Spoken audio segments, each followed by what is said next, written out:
कल्पतं महादेवाय च तन्आयतं देवादिक्वायोहितं देवसूर्यालोचनाय च नमाम्यहम् ॐ इदं नमः स्वाहा ॐ तोयं देवारुद्राय च नमस्ते महादेवईश्वराय च नमः इदं नमः स्वाहा ॐ श्रीश्वराय तं देवासुन्दर्ये नमः इदं नमः स्वाहा ॐ श्रीदुर्गादेव्यै नमः इदं नमः स्वाहा ॐ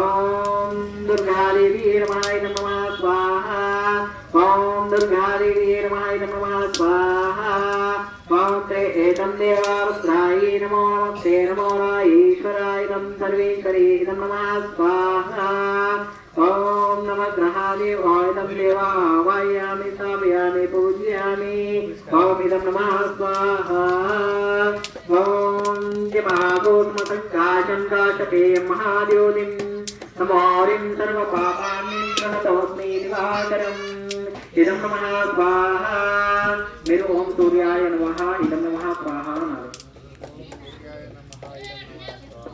ओम सूर्याय नमः इदं नमः स्वाहा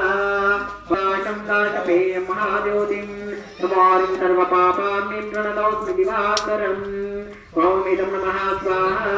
दादिशङ्कोदशारावंशोदान्नमस्मभवं नमामि कृष्णं सोमं शम्भोर्मकुटभूषणम्